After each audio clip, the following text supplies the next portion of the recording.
it follows on the heels, the Torah's discussion of mishpatim, of civil law, follows on the heels of a discussion in the Torah about the altar.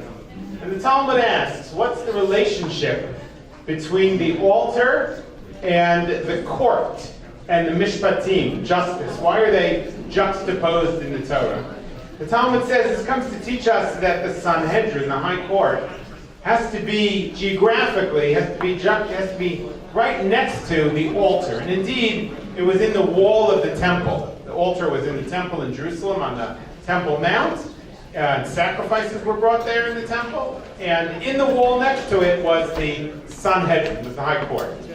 And so, of course, that doesn't explain very much. What's the conceptual relationship between the altar on the one hand in the temple, which is so ritual, and the high court, the Sanhedrin, which is about justice between people?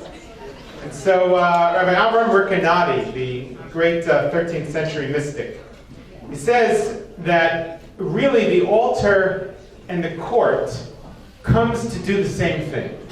They come to bring peace. One brings peace between us and God, between humans and God, that's the altar, sort of vertical. And the other brings peace between human beings, that's the court. And he says this relationship is actually reflected in the structure of the altar and the chamber in which the Sanhedrin, the high court, sat. How's that so? The altar, the Torah says, you can't cut the stones because you use metal saws to cut the stones, and metal is used in war. And can't be anything associated with war to make peace between us and God, which is the function of the altar. And so he says, if you think about what the altar must have looked like, there's a stone here and a stone sticking out over there and a misshapen stone here, and so it represents peace because everybody's together. We're not looking too close. We're not being too judgmental. He says, but fascinatingly enough, the chamber that the court sat in, the Sanhedrin, the high court sat in Jerusalem, was called in Hebrew the Lishkat Hagazit, the chamber of hewn stone, the chamber of cut stone. It's really the opposite in that sense of the altar. And he says this is because, indeed, it teaches us something about bringing peace through justice. That you have to have a sharp tool. You have to know what you're doing. You have to pay attention to detail. It's the opposite of the altar. The altar is about bringing everybody together and not looking too closely. Justice is just the opposite. We need to hone our tools. We need to cut the stone so it's all smooth and it fits together. And we need to construct an argument and be well educated. And through that, we can bring justice. And that's why the Sanhedrin, the high court, sat in the chamber of hewn stone. And it's really it's an incredible honor to be here with the honorees you're honoring tonight. I was reading through them. They wonderfully sent me the bios beforehand, and as I read them, I just thought, what incredible accomplishments on behalf of humanity, on behalf of the Jewish people, on behalf of those in need, on behalf of doing justice in the world. And this organization clearly it's a fuel behind so many Jewish lawyers and jurists to help us to have a more just and indeed, as I think Rabbi Rekanati is saying, in that sense, a more peaceful world. Thank you.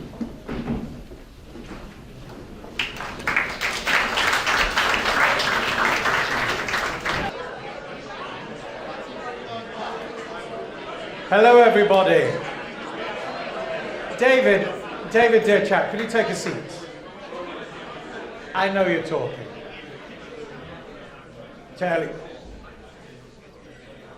Chachamim, Rabbanim, ministers, lawyers, honorees, ladies and gentlemen, what a delight it is to see everybody here tonight. The last time we were gathered in this room, it was pre-COVID in very, very different times. And we've held the Pursuit of Justice Award virtually, we've held it in New York, but now to be back in DC is genuinely a treat. You may be asking yourself, who is this British person standing up to speak to us? the American Association of Jewish Lawyers and Jurists. Well, we had to come over to teach you a couple of things. After all, we did give you your legal system to begin with. But no, my name is Rob, and I currently have the privilege of serving as the president of the American Association of Jewish Lawyers. I have a passport, so don't worry about it. And it is wonderful to see so many people here, but it's wonderful to see the honorees here tonight, because as I've said to at least one of them, and I will say to a couple of others, you're kind of my heroes. You know, Akiva Shapiro, Janis Schiff, Rosenbaum, you're the lawyers that we look up to. And it's important within this profession for us to recognize, especially as Jewish lawyers, those who stand for the principles or that we aspire to uphold. Now, one of the things you will have seen, actually, and loath as I am to involved in another organization, you'll see the little blue square pins. This is part that are being given out. This is part of Robert Kraft's new organization, the Combat Anti-Semitism organization, and what they've done is they've taken the blue emoji, they took something which is simple on everybody's phone that you can attach to your social media profiles, etc., to say, look, I'm Jewish and I'm proud. And there is an issue that's going on within America and around the world at the moment, and we are seeing this resurgence of anti-Semitism that has gone on and is going on. And we should remember tonight that there is an entire country that's huddled, having had over the past 24 hours 400 rockets that have been thrown at it in Israel. We should also remember Evan Gerskovich, who is imprisoned in Russia. He's a Jewish lad that could require all of our and the world's support. But anti-Semitism is going on a granular level within the United States. And I never thought that one who was a student in the United Kingdom, that had to stand up at my university and argue that Jews should have a right to live and not to be harassed on a daily basis, that this is going on today. And this has been part and parcel of what has been the resurgence within the American Association of Jewish Lawyers and Jurists. We even, you know, it was quite interesting, whilst learning the DAF today, which is Sotah 42, but don't worry about it, we hear of the Kahanic battle cry, which is Al Yerach Levavchem, don't let your hearts, don't show any fear towards yourself. Don't be afraid of their boots. Don't be afraid of their horses. Don't be afraid of the weapons that is out there. And this is where the AAJLJ over the past couple of years has started to take a more activist stance, but not in the way that other organizations have done, and not to decry anything that many of them have done by stating we require condemnation. But we, as American Jewish lawyers, look to engage, we look to educate.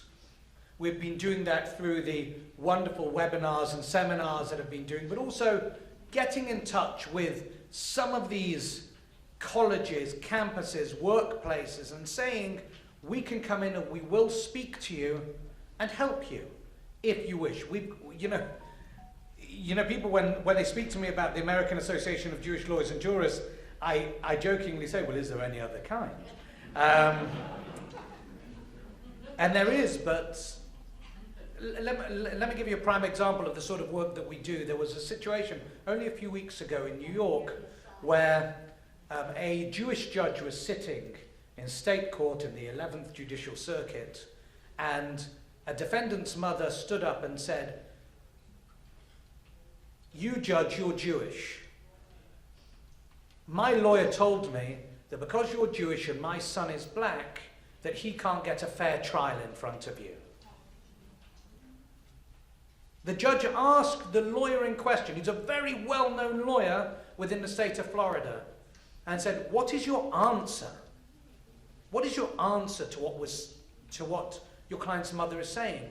And he stood there silently and just stared at the judge. He offered zero explanation, zero apology, did not deny that he said that. But this is going on. This is going on within the United States, within courtrooms where people feel so emboldened as to say these things to their own clients. Now, we obtained the transcript. We have written to the Chief Judge. And Judge James, and he's allowed me to use his name, I spoke to him on Friday, and he said, out of all the people, I didn't know that the American Association of Jewish Lawyers and Jurists actually existed, but you were there for me. You've stood up for me. You've spoken to the disciplinary boards. You've spoken to the Chief Justice, and for that I thank you. And he's offered to assist us in having, what he's looking to do is to have every judge, be it Jewish or not Jewish, a member of the Association of Jewish Lawyers and Jurists.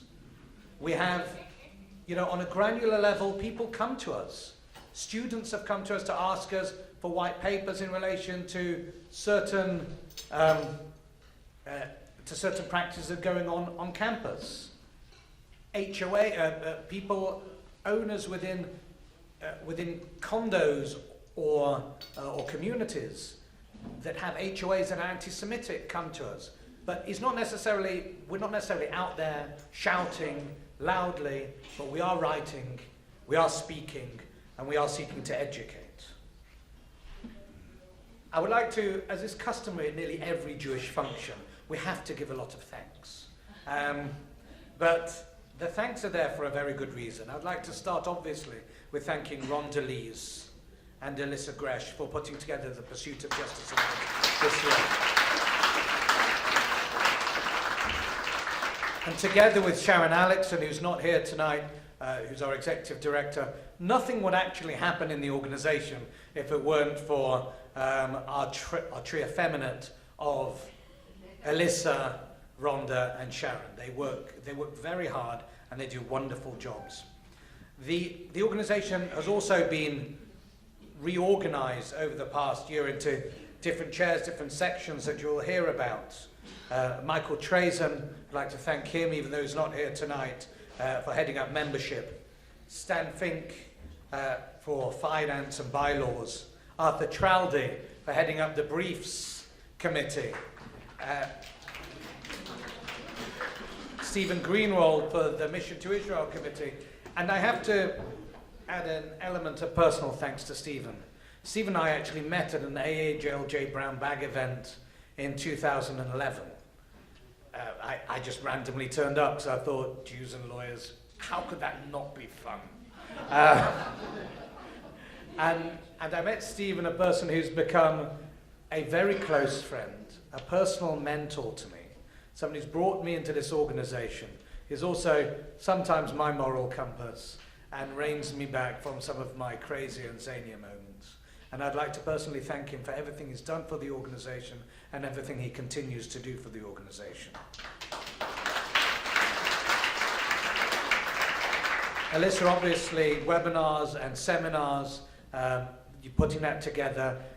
It kind of brings us together, Zoom-wise. And I've met some of the organization here tonight that I didn't realize. I'm 5'6", I'm never going to be the tallest. But I'm like, wow, you're so tall.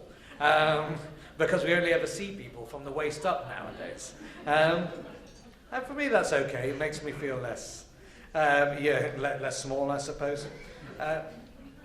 We're going to hear from so many people here tonight, and I apologize for going on because I try to live by the maxim that Judge Barrington Black, a Jewish judge, said to me many years ago. He said, Robert, brevity is a virtue and not a vice. I'm not giving a warning to anybody here tonight, but brevity is a virtue and not a vice. I would like to thank everybody for coming. I'd like to encourage everybody who is not a member of the organization to become not just a member of the organization, but an active member of the organization. It is with our collective voice, sounding as one, along the same line, that people know that we can be heard and that we will be heard. We say, tzedek, tzedek til dof, you're going to hear that many times. but may we all pursue justice and in the justiciable fashion that it should be pursued. I'd like to thank you very much indeed. With that, I'd like to call up Rhonda for the next session.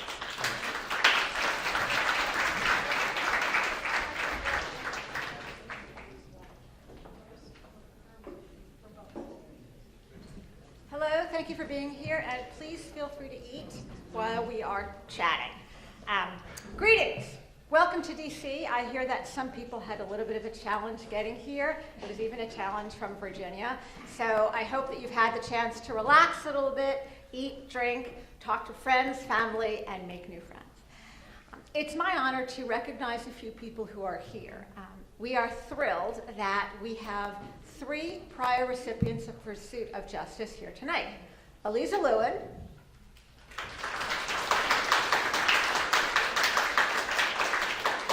Marty Mendelson,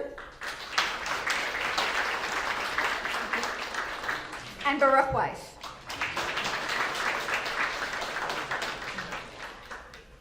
Tonight's event, hopefully that's not mine.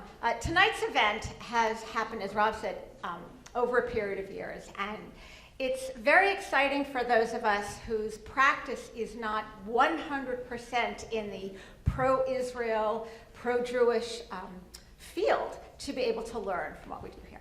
It's particularly exciting for me to have these 3 honorees because I spent a lot of time and money at the DC JCC. Janis, you should know that. I know you're on the board. Eli, I actually applied for a job at DOJ a long time ago, and all's good.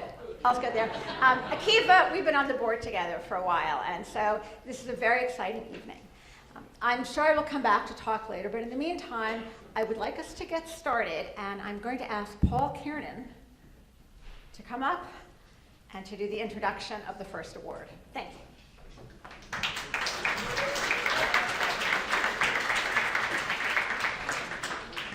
Good evening, everyone. It's a wonderful evening. Thank you all for being here. In a country with many good lawyers, Janis Schiff is one of the best. She's creative, she's responsive, diligent, whip smart. She has unrivaled technical skills and a keen emotional intelligence. She's a native of Fairfield, Connecticut, did her undergraduate work at Brandeis, and got her law degree at Suffolk. She's been associated with top law firms, and for the last 25 years, she's been a cornerstone of the global success of Holland & Knight. Along the way, she's earned a national name as the leading retail lawyer in the country, and as one of the most sophisticated and visionary real estate legal minds. She's been recognized by every major legal and business publication, as well as by Globe Street, Chambers, BizNow, and Washington Business Journal. And she's thrown out the opening pitch at Nats Park, which, as we know, is the single honor in Washington, D.C. Here in our community, Janis has been a consistent and generous supporter of organizations, of the Jewish Federation of Greater Washington, and many charities that are listed in your program.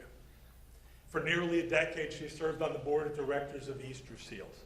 She chaired that board for 3 years. And I'm here to report that she not only guided the organization, but she was in there doing the work. Janis has been a wonderful leader and role model. It is no exaggeration to tell you that there's a generation of lawyers who looks to Janis as their guide and their sponsor, in Rod's word, as their hero. 20 years ago, Janis was one of the creators of our firm's Rising Stars program, where for a year, women lawyers are given extra training and coaching and professional development, all with the goal of making them better lawyers and better able to work in the system. That's a program that's been copied widely in the industry. One constant in Janis's legal career has been the pursuit of justice. And that includes working with people who are at a disadvantage. It means donating her time for pro bono efforts. It means being an advocate for people who need a boost. Maybe more important, she is a servant of justice in the way she deals with people every single day. Janis is a woman of deep faith, and she has an innate bending towards justice. She brings that to the way that she treats everyone with decency and integrity. She's fair, she's honest, she's respectful. She never takes the expedient shortcut. She never climbs over people to get to what she wants. Instead, I'm here to tell you, she elevates the discussion. She tries to bring an outcome that is just, and I will dare to say, righteous. I think it is absolutely the case that one of the reasons Janis Schiff is so successful in this business is because she demonstrates her concern for the fair outcome. And when she arrives, there's conflict between parties, and when she's done, peace. Janis is a trailblazer, not only because she's a woman in an industry that is still disproportionately dominated by men, but because she has shown a different path to being a successful attorney, a path that runs through fairness, decency, integrity, and the humanity that's embedded in all that small print. In the concept of tzedek, there are notions that you are making the world more cohesive, that you are bringing peace, that you are elevating those around you so that they can be their best. That's Janis. Talmudic teachings tell us that we will be judged by how we conducted business. The highest standard is to say you'd be recognized as having conducted business in a pious manner. Janis, don't worry, you're all set. And when you think of someone who uses her talent and energy to promote human dignity, to push for fairness and advancement, and who can take any situation, yes, even a lease negotiation, and leave it and the participants better off when they started, that's Janis Schiff. And I commend the AAJLJ for the insight that the pursuit of justice takes many forms in this world. That those who work for justice every day can be as close as the lawyer on the other end of the Zoom call. And I am blessed and bursting with pride that I have Janis as my friend and mentor, and yes, hero. And it's my great pleasure to present your honoree for the 2023 Pursuit of Justice Award, Janis Schiff.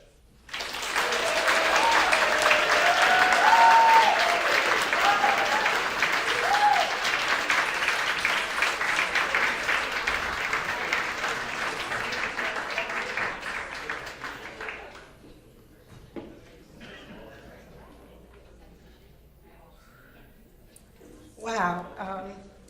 I don't know quite how to follow that, Paul.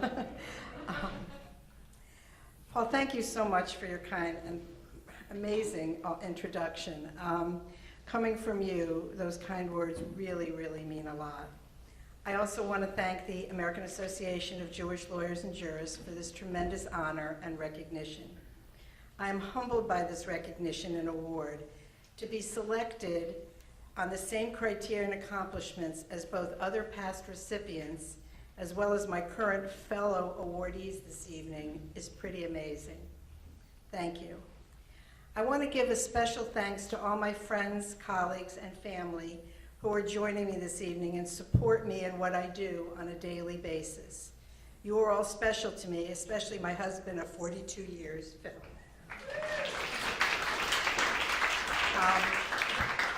We met and went to law school together, so we've been on this journey a long time.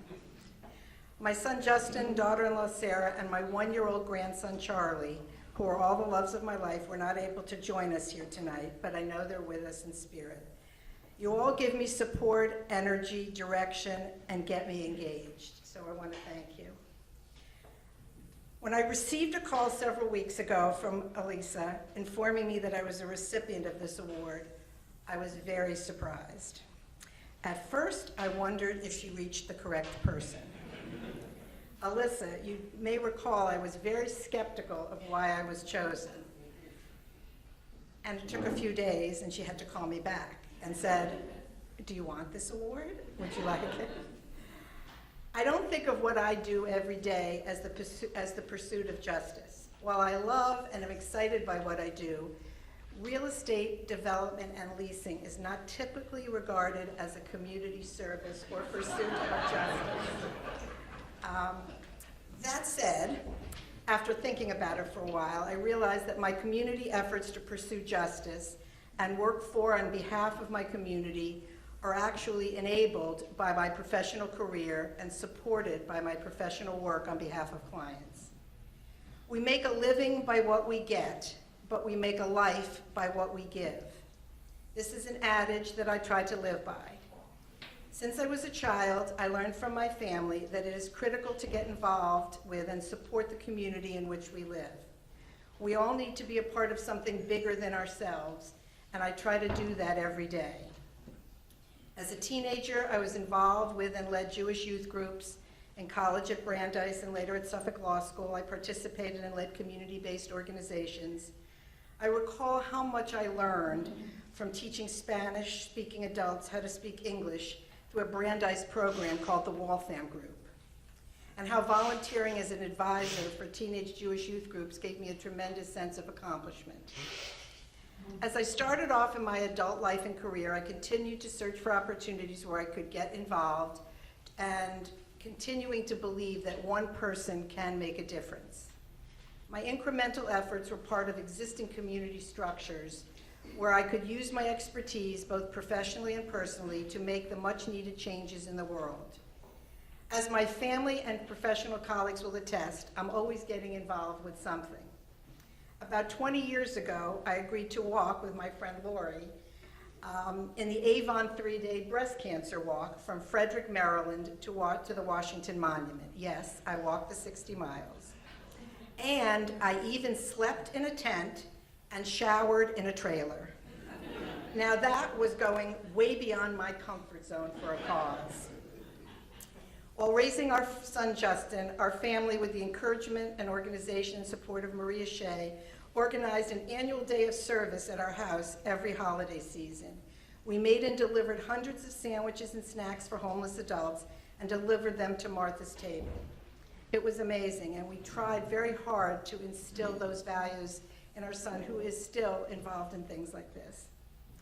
I worked with Easter Seals, serving Maryland, D.C., and Virginia, as you heard, as a board member and eventually chair of the board, helping to establish and develop Head Start facilities for young children, helping military families acclimate to non-service lives, and developing and supporting senior daycare facilities for adults with disability in the community. At Holland and Knight, I've worked with our Women's Initiative to develop an annual program to package toiletries at holiday times for women living in shelters.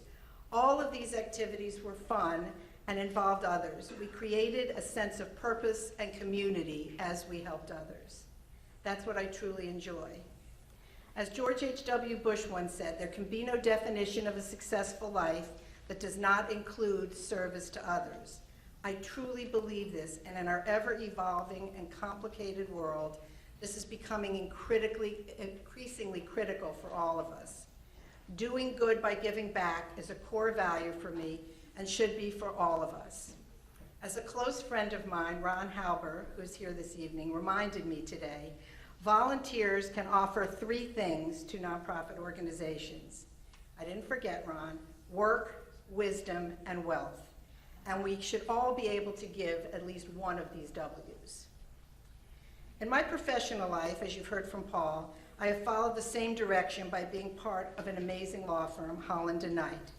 And that firm truly encourages, works and supports efforts and fosters the adage that alone we can do so little, but together we can do so much.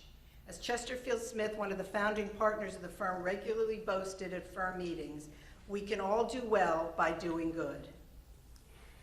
A community is defined as a group of people living in the same place or having the same characteristics. It doesn't matter how different we are. What matters in building community is the desire to live in a peaceful, caring environment despite our differences. As Flavia Medrut recently wrote in an article about communities, we all have to bring our own contributions if we want to make our communities better places. It does not have to be huge. As long as you're kind and willing to help others in need, you will be a great community member. In exchange, your community will give you a sense of belonging and feeling that you are never alone. Community involvement and impact is critical now more than ever with the divisiveness and social political upheaval that we face every day. We all feel it and live it. My antidote to this chaos is doing more and to try to repair the world one effort at a time. Over the last 25 years, I've also focused efforts on Jewish organizations in the Washington, D.C. area. As Paul mentioned, I'm an active member of the Jewish Federation, a trustee of the Jewish Community Foundation, and a member of the executive committee of both the Edlovich DC JCC and the Jewish Community Relations Council. I'm trying to find ways to use my professional and personal experiences to raise social consciousness of important issues such as anti-Semitism, racial injustice, and enhance the standard of living of those in need, and also increase Jewish participation in the community in the DC area. That seems like a lot, but broken down into small parts, it can all be accomplished. We can all make an impact. One of my other favorite forms of service is to support women-owned businesses. Over the years, I've worked with several women-owned startups to get them going on their feet and then enable them to go off and do the same for others. My friends know that I'm always trying to get them to try out new women-owned businesses. I try to do the same thing for the women attorneys in my firm, and with my partner and friend Deb Barnard, we established a Rising Star program that is celebrating its 20th year of raising women attorneys in our firm in the profession. Paul told you a little bit about that earlier. For me, there is so much to do and so little time to do it all. My days are full, and every time I find another cause or issue I can or want to do, I try to fit it into my calendar between eating and sleeping. If this award does nothing more, I hope it serves as an example of how to take some small steps to be part of your community, make incremental change for the better, and impact those around you. We all have skills that can help and support others in the community. You just have to think about it and do it one small step at a time. Do you have extra furniture to give refugees moving into the area? Can you help a fledgling nonprofit or small business with your business experience? Can you cook a few extra meals for people in need? Can you help an unemployed person navigate the system and find a job? In my case, I can do a lease, I can review loan documents, I can help sell a building, and I can enable organizations to use its funds for direct client support instead of legal fees by doing all of those things pro bono. I can advise organizations how to handle legal ramifications of issues such as cybersecurity and government regulation, and the looks on the faces of recipients of these helpful efforts is awe-inspiring and personally fulfilling. I also believe that encouraging others to join me is a great way to expand the base. If you think of a pyramid, the bigger the base, the more that can be supported above it. All of this gives me a sense of success, community, and fulfillment, and encourages others to go and do the same thing. Please join me in these efforts, and let's work together to pursue justice and make our community and our world a kinder, more supportive, and better place to live. Remember, great acts are made up of small deeds. Thanks again to the AAJLJ for this award and for your support. Thank you very much.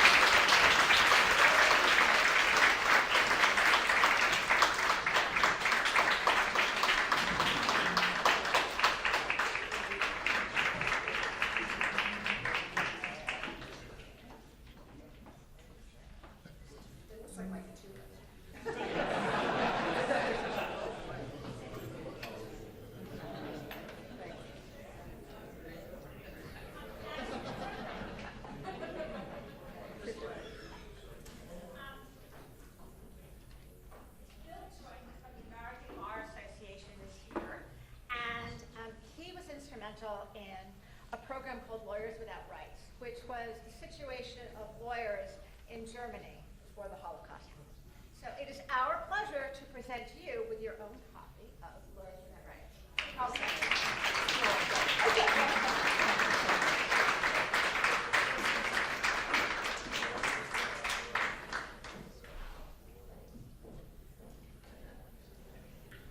Elisa. And now it's my pleasure to ask Elisa Lewin to come up here and give the next presentation. Thank you.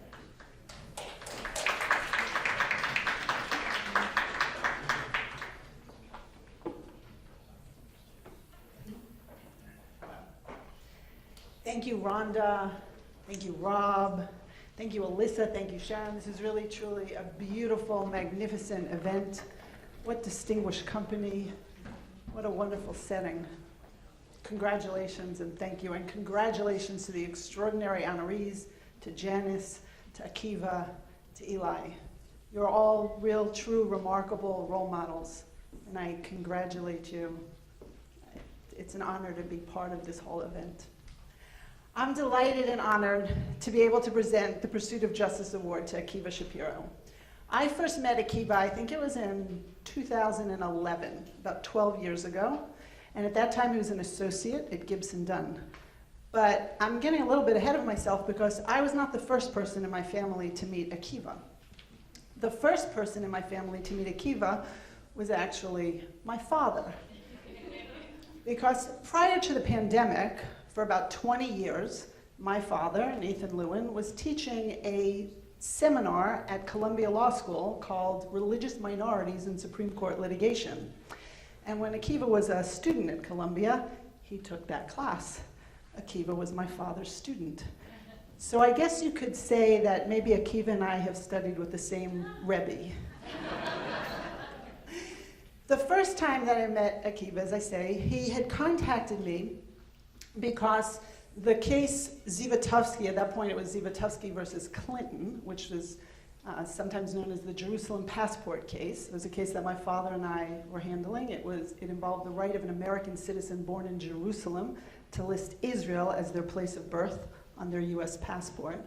So Akiva contacted me, he was then just an associate, because he had noticed that there had been, the case had now reached the Supreme Court, and he had noticed that there had been a solo practitioner in California, Paul Kujawski, who had drafted at the Court of Appeals level an amicus brief on behalf of members of Congress. And he was wondering whether perhaps this solo practitioner might, now that the case was coming before the Supreme Court, want the support or assistance of Gibson Dunn in filing an amicus brief on behalf of members of Congress in the Supreme Court. How's that for an enterprising young man? I was very impressed by Akiva's desire to get involved in the case and very appreciative for the offer of support. I knew, quite frankly, from our experience that amicus briefs in the Supreme Court can get to be expensive, and I had a hunch that Paul Kujawski would appreciate that support and welcome Gibson Dunn's cooperation, and I was correct. And so began a collaborative partnership where Akiva has provided support and drafted amicus briefs for me on multiple occasions. So the Supreme Court heard the Zivotofsky case twice, once in 2011 and then again in 2014, and Akiva drafted the amicus brief for members of Congress in both of those times. I can recall initially, the first time, going around with him door to door on Capitol Hill, trying to drum up support and get people to sign on to the brief. I also remember this crazy situation the second time around where he couldn't understand why he couldn't get the senators to sign on to that brief, and then suddenly, days before the filing deadline, we discovered that the reason was because, it's hard to imagine this today, all 100 senators had decided to file their own brief in the case. So the Senate Legal Counsel's office was filing their own, so Akiva was then filing briefs for just the members of Congress and the representatives instead of the senators, but that was an amazing moment then too.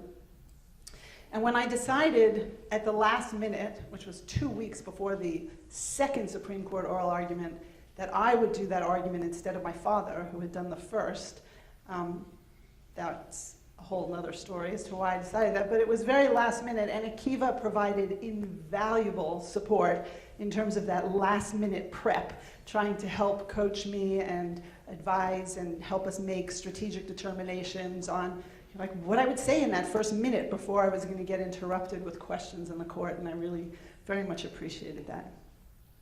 I didn't realize until years later that Akiva actually had a vested interest in the outcome in that case. During COVID, I gave a lecture on Zoom to a class at a Jewish day school, and at the end I talked about the Zivotofsky case, and at the end of that class there was a student who actually was very moving because she spoke up and she said that the case was very meaningful to her because she was born in Jerusalem and was very grateful to now be able to have the opportunity to list Israel as the place of birth on her passport. And it was a moving moment for me, it was a moving moment I think for her classmates. And then I discovered that that was Akiva's daughter Meira. So during COVID also, Akiva demonstrated a true mastery of the skills that he was taught in this minorities in Supreme Court litigation class. When he, during the height of the pandemic, took on the governor of New York. He represented the Catholic Diocese of Brooklyn when Governor Cuomo had imposed rules restricting and limiting religious prayer gatherings to no more than 10 people, even though he was lifting the restrictions for other types of public gatherings. And so Akiva decided to sue and represented the Catholic diocese, and the case moved very quickly to the Supreme Court. And on the eve of Thanksgiving, I remember this, it was Thanksgiving Eve, in 2020, Akiva actually won an emergency injunction from the Supreme Court. Well done, congratulations. And that victory actually led to Akiva being named runner-up litigator of the week by American Lawyer because he was, quote, he had a, quote, knack for getting the attention of the US Supreme Court quickly. I'd like to think maybe he learned some of that in law school, but kol hakavod, that was really excellent. And I will say that the following year, he actually wasn't the runner-up, he was the litigator of the week for a different victory, I think, that he had in the Supreme Court. So, shkoyach, as we say. As I mentioned earlier, Zivotevsky was not the only case for which Akiva provided valuable amicus support. In 2018, I became the president of the Louis D. Brandeis Center for Human Rights Under Law. It's a nonprofit that uses legal tools to combat anti-Semitism. And when we wanted to file an amicus brief in a case supporting Arizona's anti-BDS law, the anti-boycott, divestment, and sanctions law, who did I turn to help us and see if he would write our amicus brief? Akiva. And so he quickly became a real expert in this field and in the area, wrote a magnificent amicus brief for us, and a year later we used him again to help us file an amicus brief defending a similar anti-BDS law in Arkansas. But these are not the only things that Akiva's done that warrant his receiving this Pursuit of Justice Award. Over and over again, Akiva has utilized his legal expertise to pursue justice and protect Jews. He's litigated cases that involve the recovery of assets and artwork seized during the Holocaust by the governments of Germany and Hungary. He's worked to uphold the First Amendment rights of an aguna, that's a Jewish woman whose husband has refused and withheld from her a Jewish divorce. And he's represented a Sabbath-observant marathoner, Bidi Deutsch, in her groundbreaking efforts to have the Olympic women's marathon held on a day other than Saturday so that she would be able to compete. And thanks in no small measure to Akiva's efforts, the women's marathon at the 2024 Olympics is scheduled for Sunday. As if all of this were not enough, Akiva has also established an affinity group for Sabbath observers at his law firm at Gibson Dunn so that the Sabbath observant attorneys can provide support for one another. I think his firm may be the first, or certainly one of the first, to actually formally establish such a group. And at a recent firm retreat, the group held a Friday night Kabbalat Shabbat service and a Friday night dinner together. So I take credit for actually introducing Akiva to the AAJLJ. I nominated him for a seat on the board when I was the president of the AAJLJ and he was still just an associate. I have to say I could foresee, greatness coming from Akiva. I knew he had great potential, but I could never have imagined the extraordinary amount that he has already done in such a short period of time. And Akiva really does. He represents all that the recipients of this award should represent. Wisdom, compassion, integrity, a passion for justice, and all of that coupled with this strong sense of Jewish identity and pride. And I just also want to mention his wife, Allison, because I say the two of them have really managed to convey this strong commitment to their Jewish identity and the Jewish people to their children as well. I'm not his mother, but I'm really shepping nachas tonight. And so, Akiva, I just want to give you a blessing, a bracha. May you continue to grow in strength and wisdom and courage and confidence, and may we and the Jewish people continue to be blessed with your leadership and your ability to defend the Jewish people in good health for many, many years to come. We're grateful for all you've done and continue to do in the pursuit of justice. You're an extraordinarily deserving recipient of this award, and it's my pleasure and honor to be able to present it to you.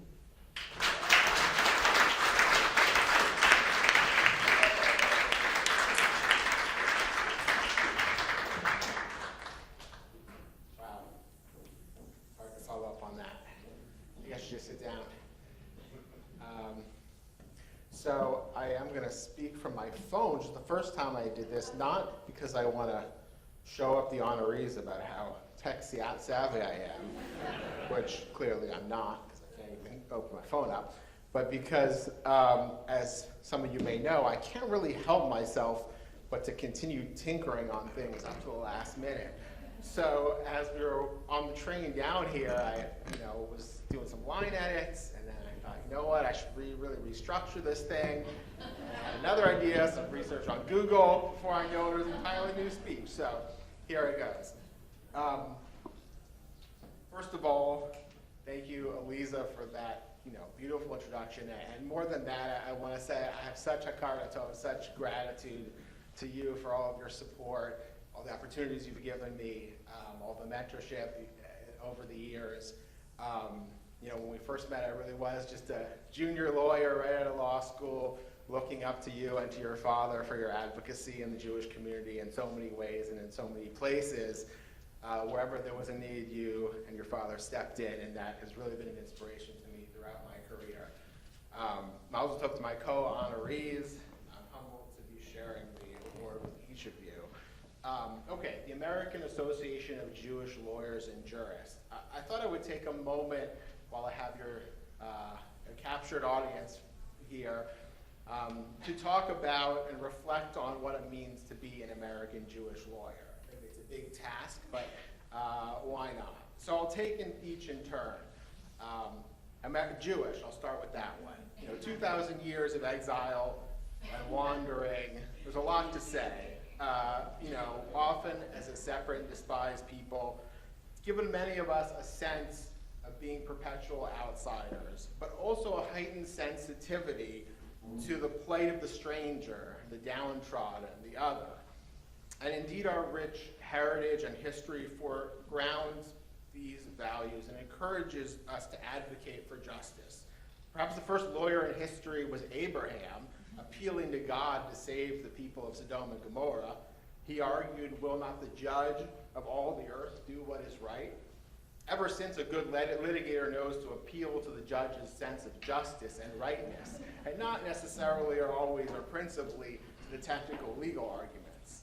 And my clients, of course, are always on the side of justice. You have to remember that. Less famously, every morning those who wrap tefillin say, "V'arasticha li b'tzedek u'b'mishpat v'chesed v'rachamim." I am betrothed to you with righteousness and with justice, with compassion and with mercy. And I'm inspired by the notion that we're bound to God by our shared commitment to these values, to righteousness, to justice, to compassion, and to mercy. And indeed, that our relationship is dependent on our shared commitment and furtherance of these values.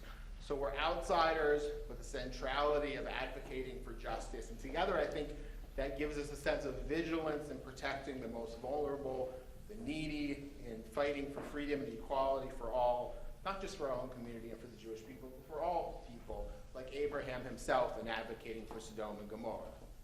American, what does that mean? Another big concept, and one that all of us would perhaps have a different definition of or conception of.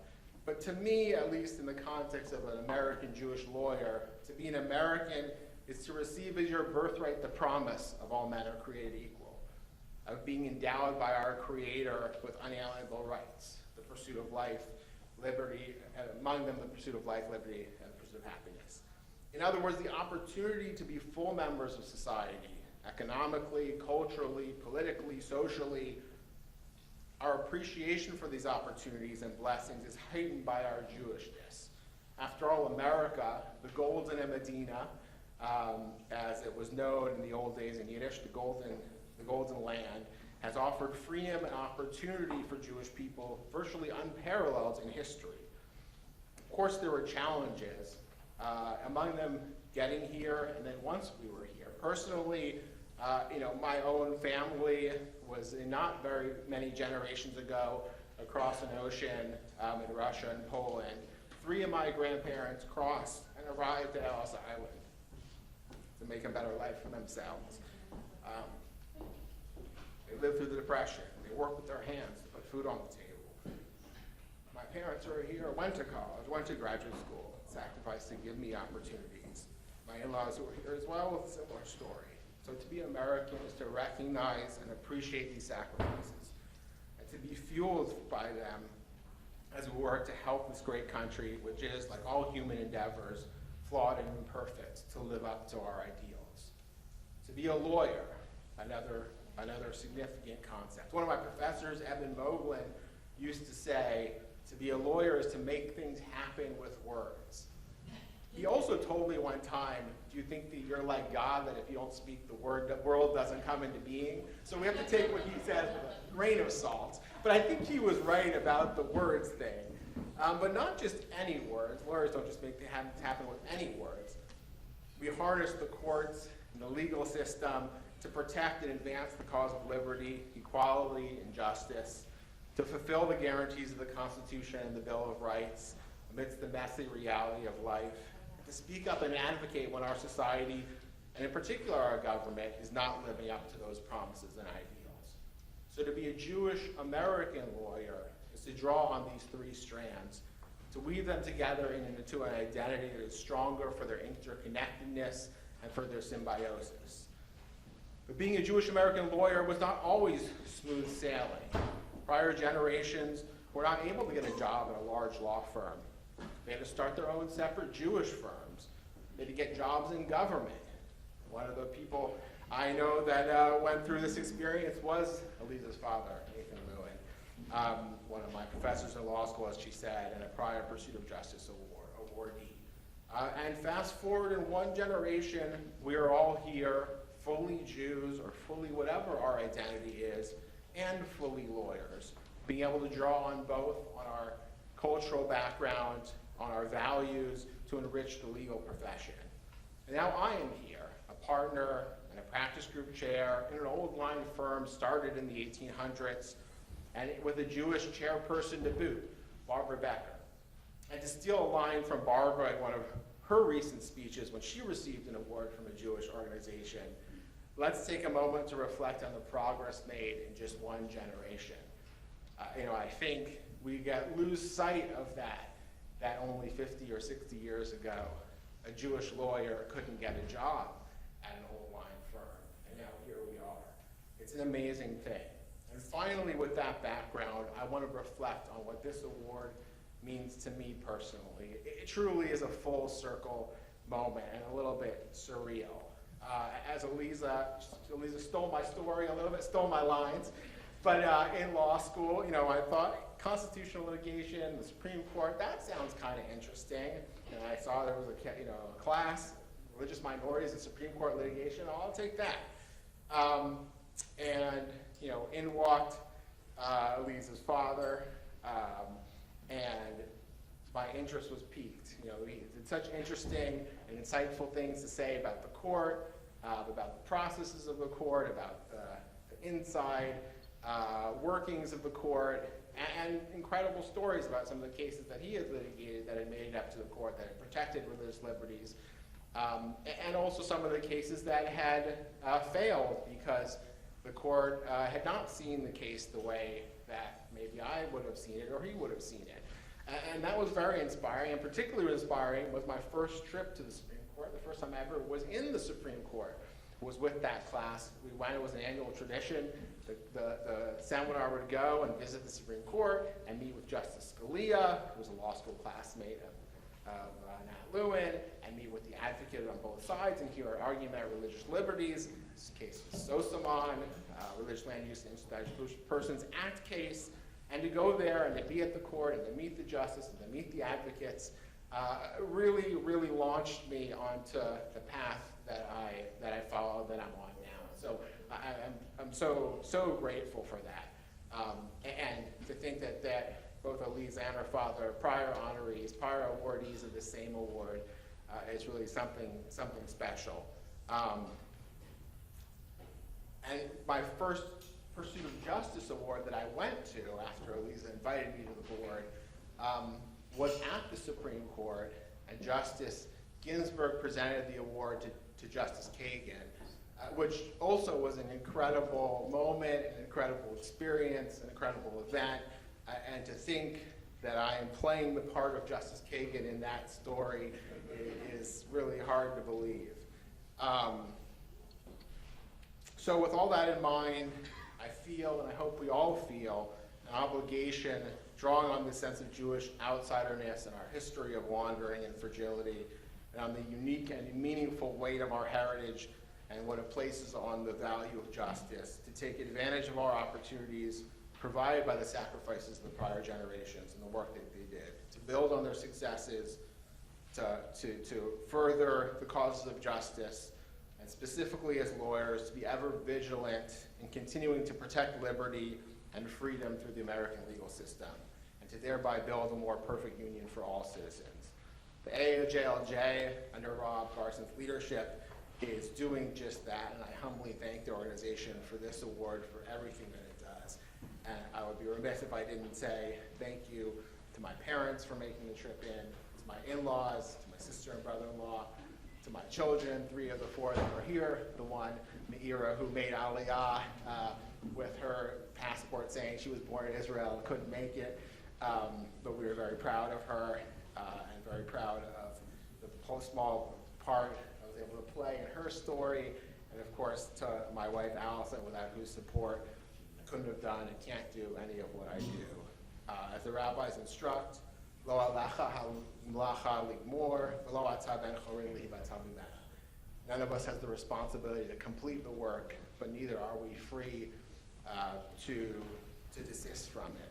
So let's all commit to keeping out the important work of tzedek, tzedek tirdof, justice, justice you shall pursue. Thank you.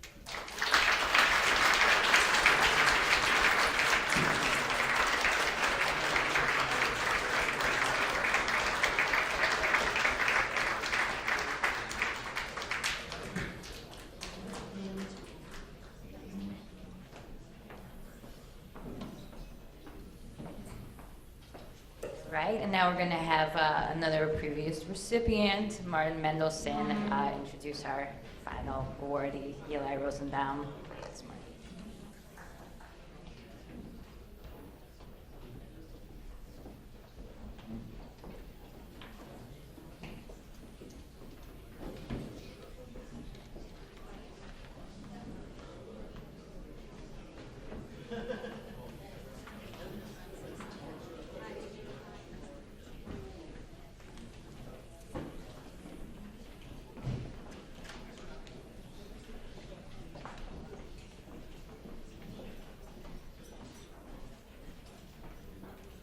When I spoke with Elisa about how long she wanted me to speak, she told me 5 minutes.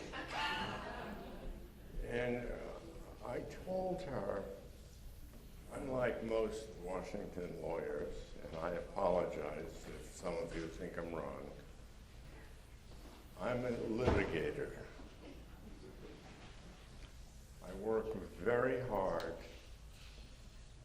and I get things done. So the notion of holding myself to 5 minutes is anathema. I believe in justice. I believe in justice being obtained. And I believe in playing by the rules. It's gotten me in trouble on more than one occasion, but I've got the rules, and the rules say I'm right. I won't get into judges who can't read or write, even though they're in this city.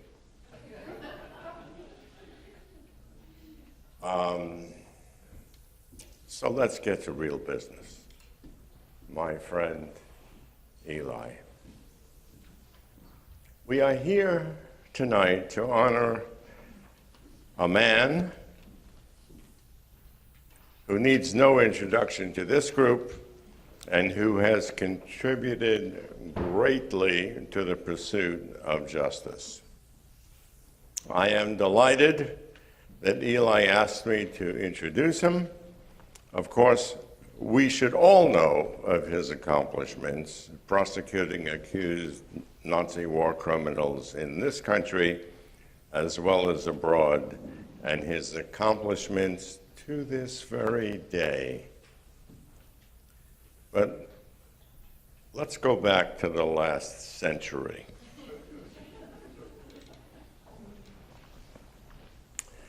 For Eli and me, our relationship, take notes,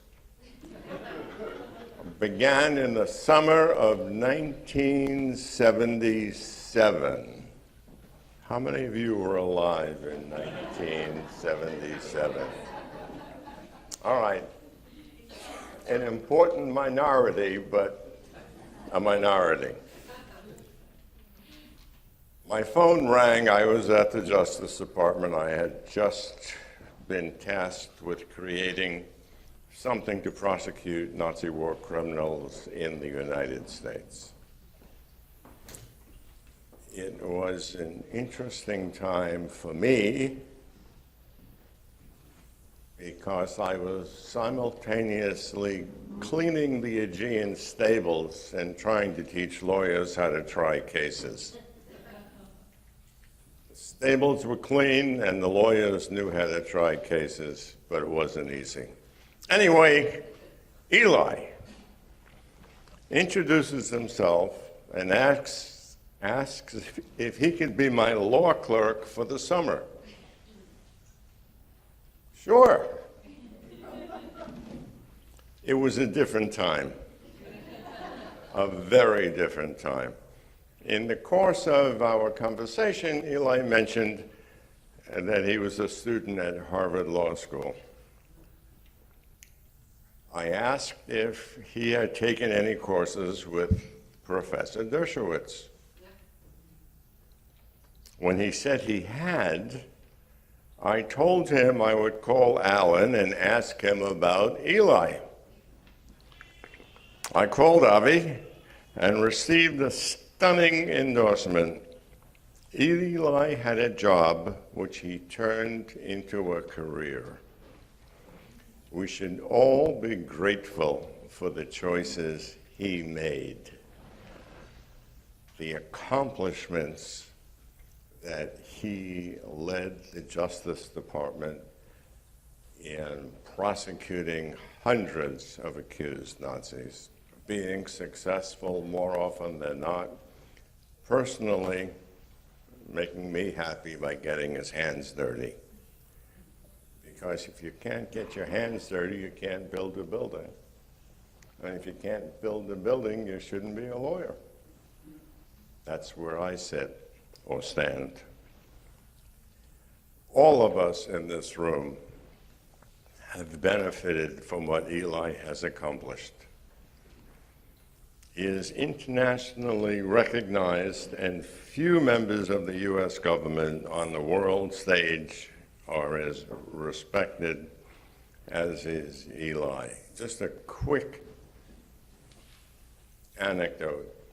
He called me once and said he needed some help from the Polish ambassador about a bad guy. And by an accident of history, I am a Washington lawyer, so I have lots of accidents and lots of history.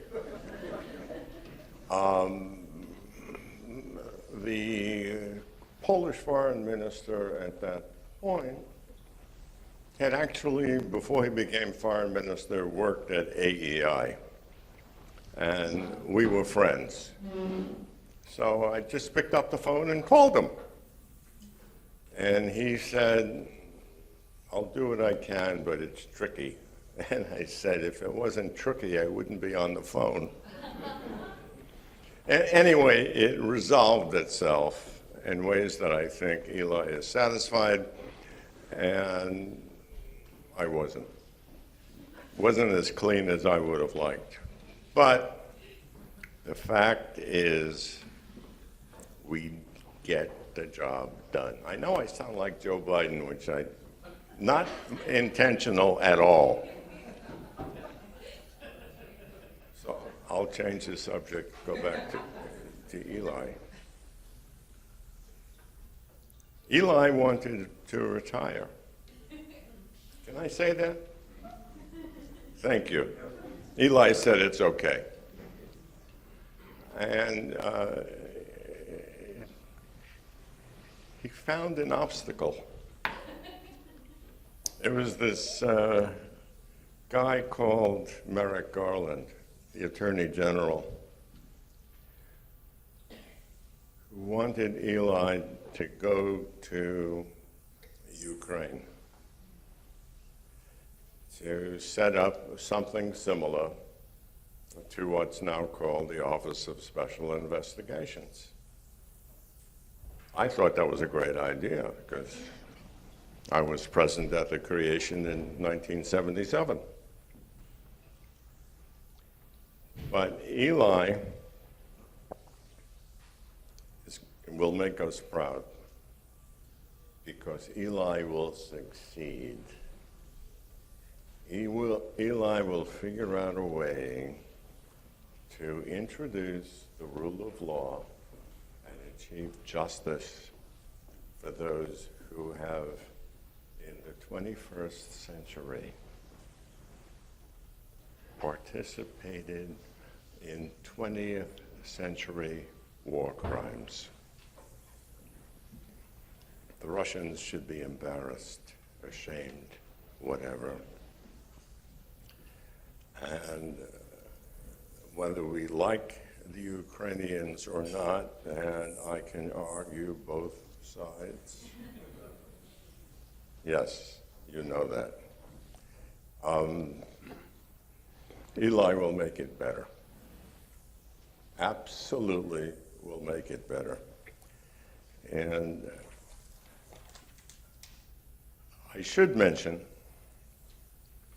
that Eli's been at Justice for many years and probably has not a closet but a room full of awards from the U.S. Department of Justice for what he's done. And he deserves every one of them, just as he deserves the Pursuit of Justice Award that we'll be giving him later. Quickly, though, I'm not going to, because this is not about me, it's about Eli. His journeys have not been simple, and he's relied on Cynthia and their daughter for support as he navigated and negotiated with some who supported him and some who did not. I've probably spoken too long. It's always better to leave when people think you've talked too long than when you haven't talked enough. And I think what you want to do is hear Eli, not me. Thank you very much.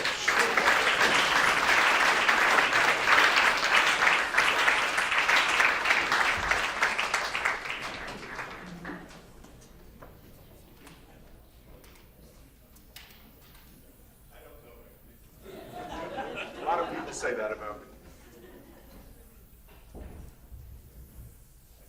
Thank you so much, Marty, for those very generous words. You are a previous and, of course, richly deserving recipient of this same award, which makes your presenting it this evening extra special for me.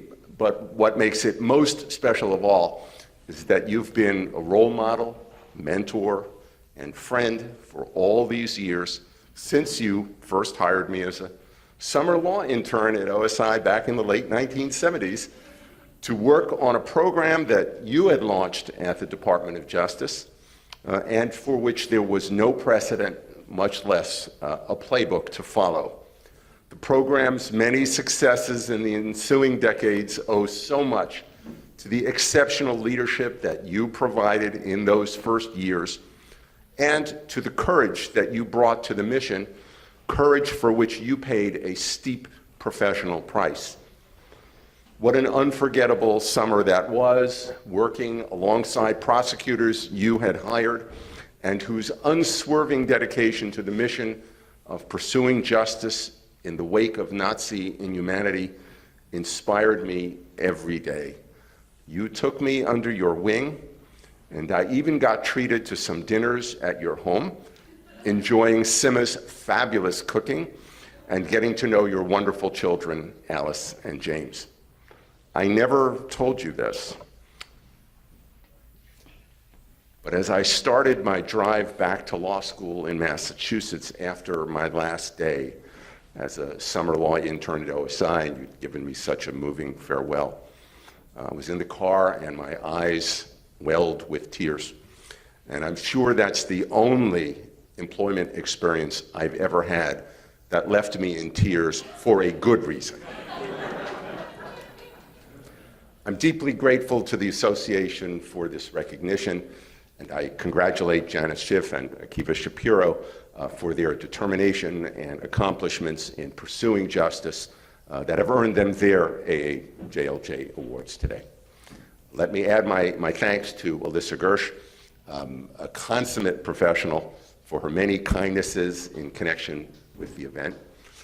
And if I may, I would like to say how thrilled I am that we are joined here by one of Virginia's great spiritual leaders, Cantor Michael Shockett of our family's synagogue, Temple Rodef Shalom in Falls Church, Virginia.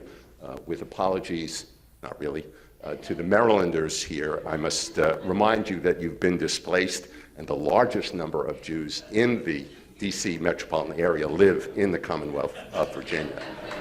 A great change. We used to be frontier Jews, not anymore. Michael, you know that my family is forever indebted to you for everything that you have done for us, especially during our time of greatest need 4 years ago. I don't really have the words, except to say we love you. Although an award is being presented to me this evening, I can accept it only on the basis that that it recognizes the work of not just one person, but rather of the many scores, if not hundreds, of dedicated, tenacious, and brilliant professionals at the United States Department of Justice, and also during a very few important years during my career at the World Jewish Congress, with whom I've been privileged to work over the years, over the course of the past 40 years. Prosecutors, investigators, staff historians, paralegal specialists, support personnel, and a host of senior officials too, from attorneys general like the late and much missed Janet Reno and our current AG, Merrick Garland, to the late Edgar M. Bronfman, who was president of the World Jewish Congress when we exposed the Nazi criminal past of former United Nations Secretary General Kurt Waldheim, and who steadfastly backed our work despite threats of various kinds, including physical ones. What an awesome privilege it has been to help pursue justice on behalf of the victims of the Holocaust and other Nazi crimes, and now, thanks to the assignment given to me last year by Attorney General Garland, also on behalf of the victims of Russian atrocity crimes being committed in Ukraine.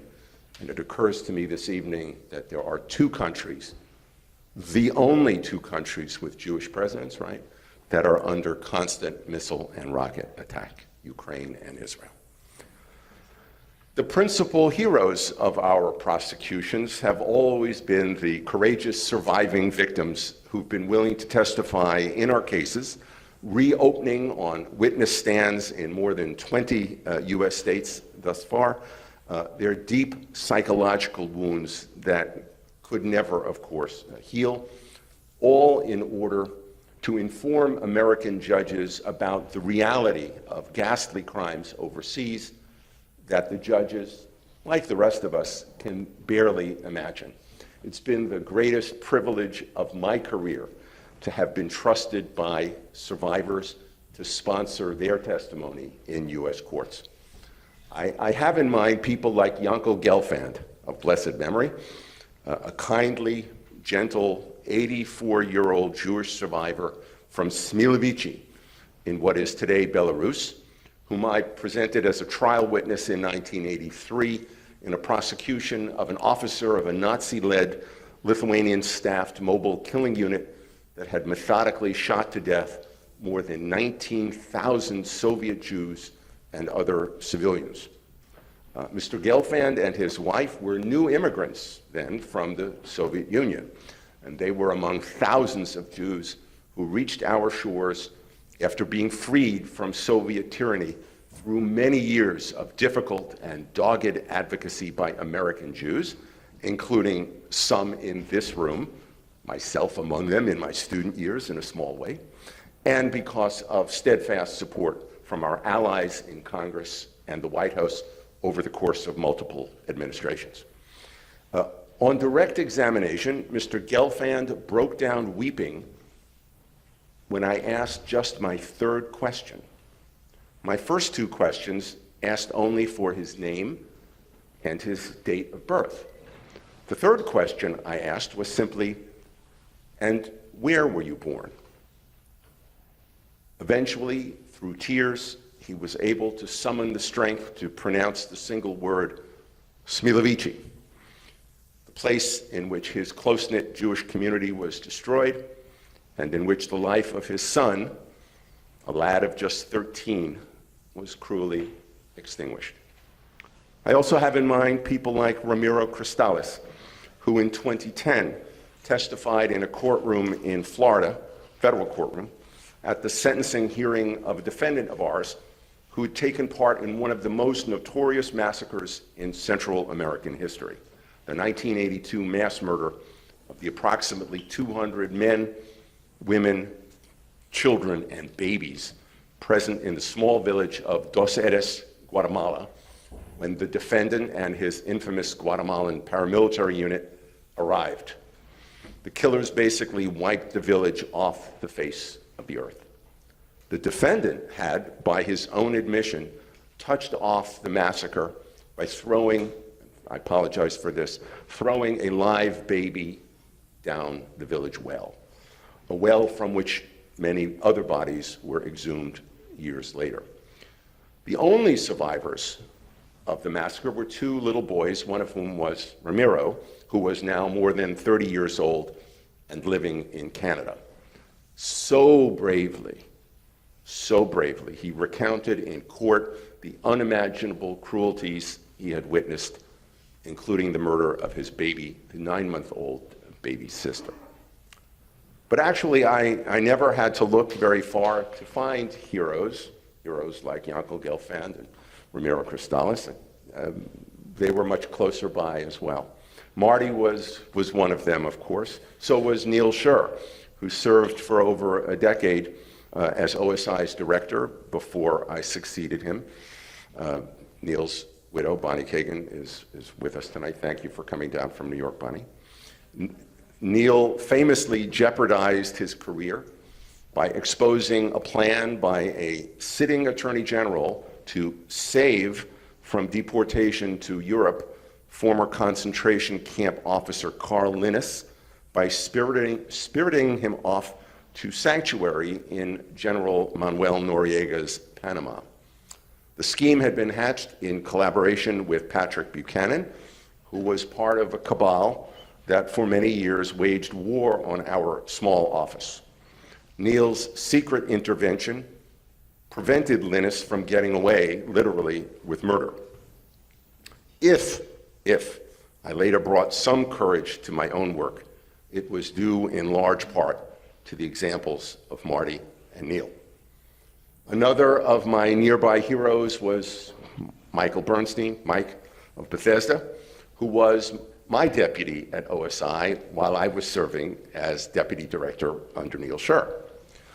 On December 21, 1988, Mike was returning from an official visit to Austria, official travel to Austria, where he somehow had persuaded the Austrian government to resume the cooperation with our office that it had terminated in a fit of pique after Kurt Waldheim, by then their president, was barred by the Reagan administration from entering the United States. Hoping to get home a few hours earlier to his wife, Stephanie, 7-year-old daughter, Sarah, and 3-year-old son, Joey. It was Hanukkah, after all. He switched flights at London Heathrow Airport from a Lufthansa flight to Pan American World Airways Flight 103. Mike was killed in the terror bombing of Pan Am 103 above Lockerbie, Scotland. He was hugely accomplished at OSI, and I think the award that the association is conferring tonight honors him as well. But the greatest heroes I've known, and the ones to whom I'm most indebted, are my late parents in New York, who taught me what love of family, love of community, love of this country, love of the Jewish people, and love of Israel means. And also the three dearest members of the family that my wife and I have built here. Two of those three family members are here with me tonight. My loving and heroic wife of 36 years, Cynthia, and my supremely generous and talented daughter, Alyssa. Not here, except in spirit, is our always missed precious daughter, Karina Elise, whom we lost 4 years ago after a decade-long battle with an insidious combination of grave illnesses. Cynthia and Alyssa did everything humanly possible to support Karina in her struggle. Meanwhile, my family made very substantial financial sacrifices to support the decision that I made to devote my career to pursuing criminal justice on behalf of the victims of the Shoah and other atrocity crimes, work that, of course, can't be done in the somewhat better compensated private sector. More important, my family never once complained about the 7-day-a-week demands of my work, demands that robbed us of countless hours that we might have spent together in family pursuits. Even during the terror of Karina's years-long, almost unimaginable suffering, she encouraged me to keep doing my work at DOJ. Cynthia and Alyssa did likewise, and I think their support sprang from the fact that the work that I was a part of at DOJ was so well aligned with their own bedrock belief in the necessity of vindicating the rights of the most vulnerable among us. Karina's indefatigable activism on behalf of disabled Americans, migrants, low-wage workers, women, and others whose rights needed defending, relentless activism that continued right up until the time that her body could no longer provide the strength she needed. That activism inspired me then and now, and it always will. Without Cynthia, Karina, and Alyssa surrounding me with love, support, encouragement, and understanding, especially my wife, understanding, I would have accomplished next to nothing professionally. Truly, three women of virtue and valor, Neshot Chayil. How blessed am I to have had such a family? And because of them, and despite everything we have endured together, I can still say, V'al hakol, Adonai Eloheinu, ani modelach. For all this, Lord, our God, I thank you. Let me close by commending the association for the very noble work that it does, work that is ever more crucial as we increasingly witness at home and abroad terrifying eruptions of anti-Semitic incitement and paroxysms of hate-fueled violence against our people and others. I will treasure always the award that the association has conferred this evening, not least because the inscription includes, as the patronymic part of my Hebrew name, the Hebrew name of my beloved late father, a World War II U.S. Army veteran of the North African and European campaigns, Yisrael Meir. Thank you so much.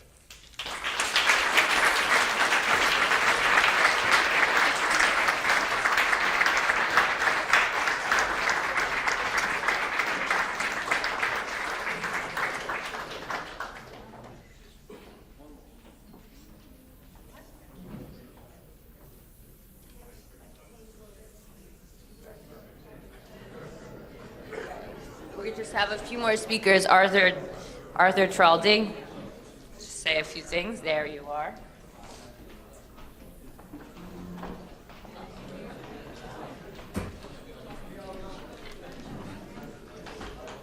So enjoy your desserts. I think you're probably all asking yourself the same question, which is how did they get somebody to agree to follow Eli?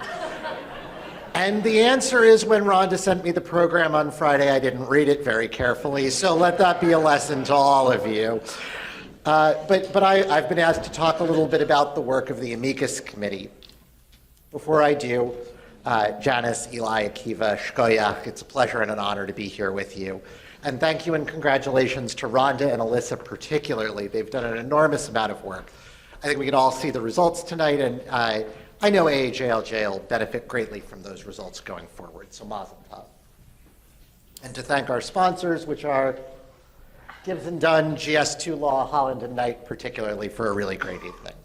So, I'm here to talk about the amicus committee. What we do is primarily to try to fix the myriad problems with the legal system Rob and his fellow Brits handed down to us that, of course, are Rob's fault personally.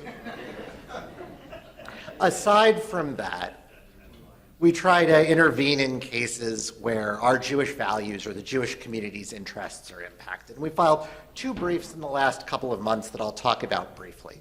The first is we led a Supreme Court amicus brief this January. I believe it's our 4th Supreme Court brief in the last couple of years. This one was in Twitter versus Tomna, a case under the Justice Against Sponsors of Terrorism Act. The lead plaintiff, Meir Tomna, I'm talking now about terrorism while you eat dessert, so another great bit of timing. Read your programs when people ask you to do things. The lead plaintiff lost his brother in a mass shooting attack by the Islamic State on a New Year's celebration at a nightclub in Istanbul, just about an hour into January 1st of 2017. 38 other people were killed in the attack. And we argued that the plaintiffs had shown sufficient evidence that Twitter and YouTube and Facebook had allowed ISIS to continue using their platforms to recruit, to plan, to propagandize, and aid the group's operations, while they knew perfectly well ISIS was doing so and that this was sufficient for liability under JASTA. It's our second JASTA brief in the past couple of years, and we were happy to have a couple of other Jewish organizations join us on it. The other is in November of last year, we joined a coalition of 35 amici from across America's religious diversity in a Fifth Circuit case against the Louisiana Department of Corrections. We were listed first among these 35 amici, by the way, which I'm sure is due to the great fame of our organization and not an alphabetical coincidence, but it's very difficult to prove that either way. The brief we joined addressed an unsettled issue of law, but another one critical to our values and interests, I think. People of faith who've been incarcerated have specific rights associated with their faith, including under the Religious Land Use and Institutionalized Persons Act. Landor, the plaintiff, a Rastafarian, is a member of a religion with specific grooming rules that many of us perhaps also live by, some of which are similar. He alleged that after he put the state correctional facility on notice that its policy required him to violate his beliefs, and it handed them a physical copy of a court decision saying that violating his beliefs would violate RLUIPA, the Religious Land Use and Institutionalized Persons Act, a decision involving the same policy, the same religion, the same beliefs, just a different inmate. They threw the decision away and shaved him, thus violating his rights. At this stage of the case, I should be clear, those are allegations, but we argued that if they were proven, they deserved damages. Both those cases are still pending, but we'll let everybody know when the decisions come down. And we're in discussions on a few more cases, including a Ninth Circuit case involving RLUIPA rights, and we've considered 2 others. So I want to thank committee members, Deborah and Alyssa, who are here, Alyssa yet again, for their contributions and for the work they'll do on those upcoming cases. And to thank Steve, Rhonda, and Rob for their work on our briefs in the past, and I'm sure in the future as well. I'm very proud that we've put quality work consistent with our interests and values before the courts several times over the past few years. We won't always win, but they're important fights that we're being part of. And we're always looking for new committee members, so come see me if you want to join and bring us cases that you think meet those standards and where AAJLJ can make a difference. So thanks again, particularly to Rhonda and Alyssa and to all of you for a wonderful evening. L'chaim.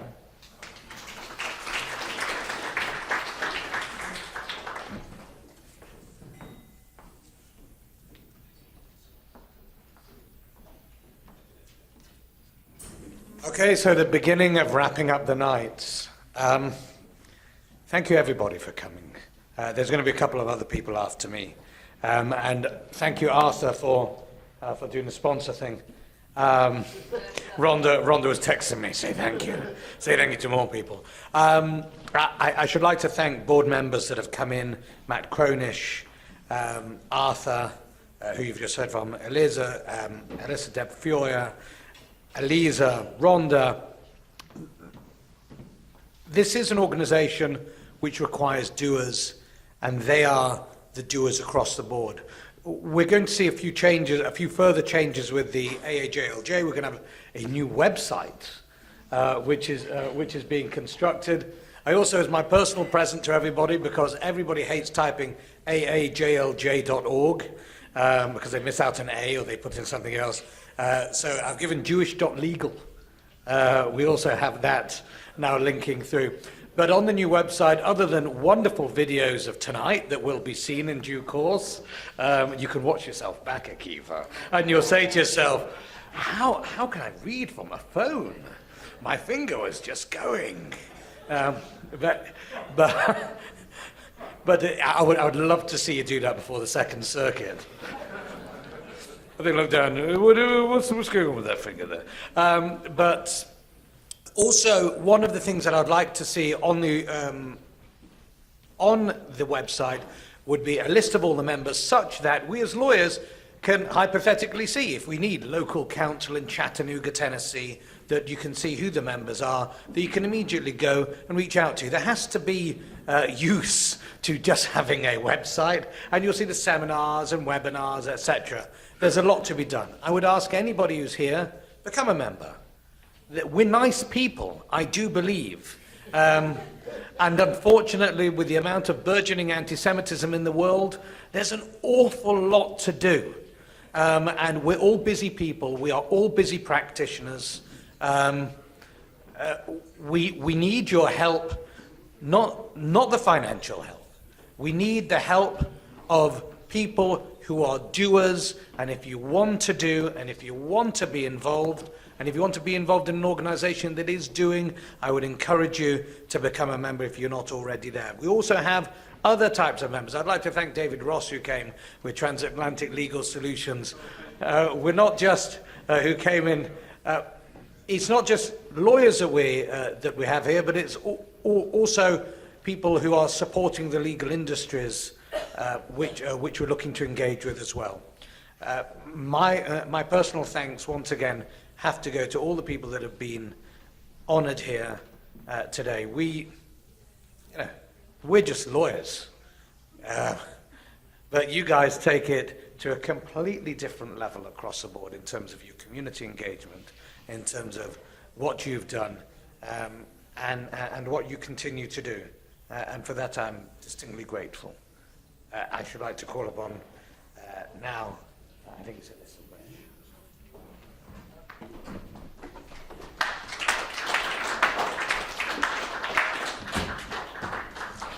Good evening, everyone. Thank you so much to the honorees.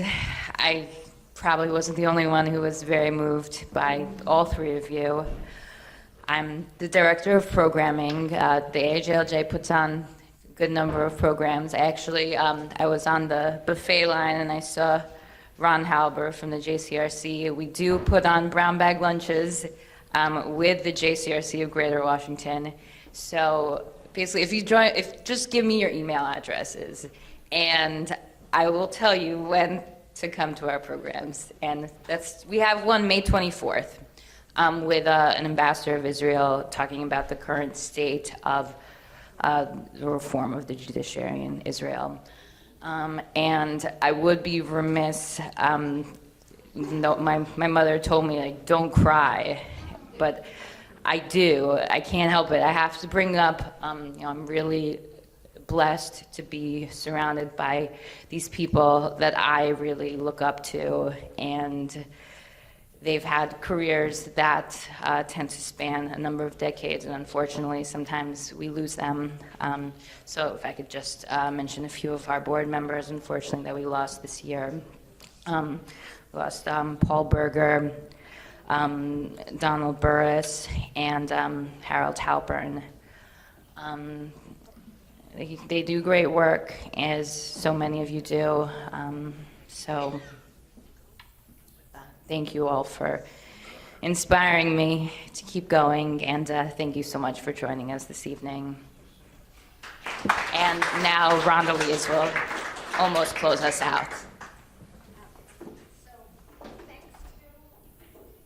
Thanks to Alyssa and our entire Pursuit of Justice Committee, which is Arthur Traldi and Steve Greenwald and Mark Spicer, who's not here, and Steve Stone, who is not here, and Rob and me. So thank you very much. We are going to be asking the rabbi to come up for a final benediction, but I did want to give one practical comment, and that is we have 3 books that I think have landed on the piano, one for each of the honorees, and you don't have to be brief, you just have to be quick in terms of writing something so each of them can take it home, and we hope that you will continue to feel the admiration and love and respect from tonight's event. So with that, I want to ask the rabbi to join us again. Thank you.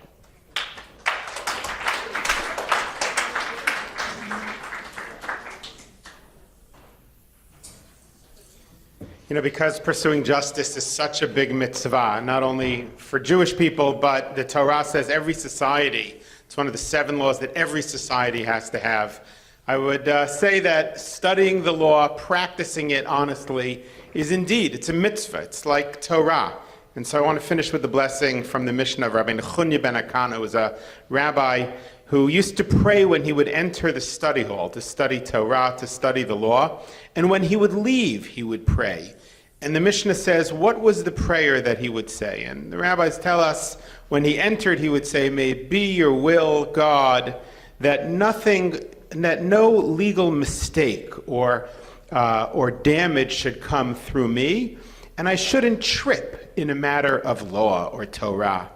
And my colleagues should take joy in that which I bring to the table. B'tziato ma'omer, and when he would finish and he would leave the house of study, he would say, I am thankful before you, God, that you have placed my chelek, my portion, with those of the study hall and not those who sit idly in corners. And so I just want to say thank you for allowing me to be here with you. It's so inspiring to be in a group of Jewish lawyers and jurists who are going out into the world to do that holy work of making sure that our society remains one that is indeed, as the Torah commands, fair and just and peaceful. Good night.